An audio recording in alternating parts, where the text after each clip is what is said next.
what's the difference between the Holochain approach and the Hashgraph approach?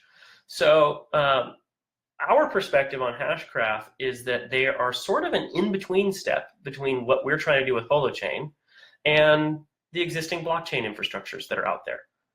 From my perspective, there's some major advantages to Hashgraph over traditional blockchain. They are a mechanism for creating a global consensus about the ordering of events. They're a really efficient mechanism that makes use of gossip about gossip. But they're still a mechanism for generating consensus, for generating universal agreement about the ordering of events. We aren't trying, our solution is really about fostering distributed applications of all types, generally. And though it's possible to do some additional things on top of Holochain in order to create a universal ordering of events, we think that for most applications that's not required. And so we haven't baked it in at the core. The advantages of doing it our way is essentially no upper limit on your transaction processing and really low cost in terms of the cost of compute.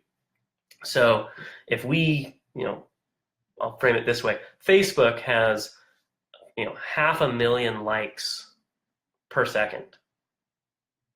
That's crazy, right? That's huge volume, and that's just one application. Bitcoin can process 10, maybe 20 transactions a second. The disconnect between those is massive. The ability for a system where every participant is having to pay attention to everything that every other participant has ever done, that's an incredible bottleneck that causes huge cost and speed, has huge cost and speed implications.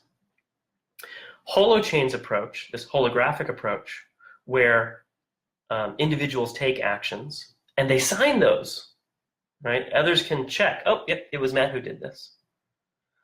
And others can go, oh, that looks good to me. The action that Matt took looked like it played by the rules for me, and they sign it as well, gives us some social style mechanisms of validation while enabling us to do potentially millions of transactions per second, far outstripping the 50,000 transactions a second or so that the Visa network is capable of doing, right?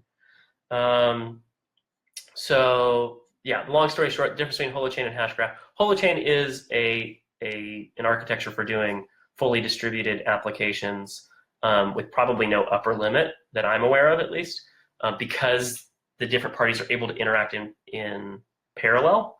So for us, there are forms of consensus that happen in a Holochain application, but those are forms of consensus that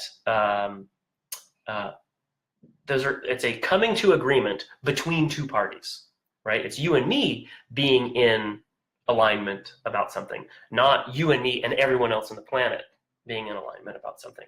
And we think that these local forms of agreement, local forms of alignment are sufficient for most applications, and that we can create mechanisms for getting to the appropriate level of alignment for particular apps.